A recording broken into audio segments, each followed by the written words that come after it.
నోటీసులకి స్పందించకుండా ఆయన తప్పించుకుని తిరుగుతున్నారు. ఆయన ఒక్కళ్ళే గారు, మిగతా చాలా మంది కూడా విచారణకు రమ్మంటే రాకుండా తప్పించుకుని తిరుగుతున్నారని చెప్తున్నారు. పోలీసులు ఆ విధంగా వాళ్ళు పట్టుకోలేకపోతున్నారా, లేకపోతే ఏంటి అసలు? అంటే చిత్తశుద్ధి లేదా పోలీసులకు వాళ్ళకి అరెస్ట్ చేయడానికి కానీ వాళ్ళు పట్టుకోవడానికి కానీ, లేదంటే వాళ్ళకి తిరుగుతున్నారు? ఏంటి సార్ అది?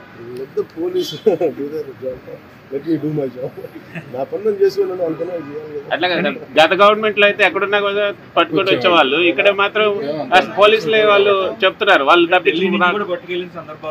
సందర్భాలు ఇలా అనిపించట్లేదు. పైగా ఇప్పుడు చంద్రబాబు గారి మీద నందిగామలో దాడి చేసిన సింపుల్ గా కోర్టుకు వెళ్ళి వచ్చి మేము బయటకు వచ్చేసామని చెప్పి నల్ల ఎగరేసుకునేటువంటి పరిస్థితి కనిపిస్తా ఉంది. ఎక్కడ లోపం ఎక్కడుంది? వాళ్ళంతా పోలీసులు కళ్ళు కప్పి వాళ్ళు అంత ఇదిగా తప్పించుకోగలుగుతున్నారా? లా అండ్ ఆర్డర్ హోమ్ నేను ఆల్రెడీ చేయట్లేదు.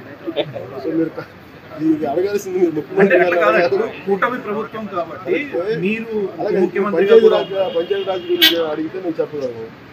కొన్ని ఇది మా ఏ జరుగుతుందో ఒకసారి మీరు చెప్పినవన్నీ సమిష్టి బాధ్యత కదా సార్. ఖచ్చితంగా నేనే అన్నీ తప్పించుకోవట్లేదు కదా, కానీ ఒక మాట చెప్పేటప్పుడు కొంచెం బాధ్యతగా చెప్పాలి.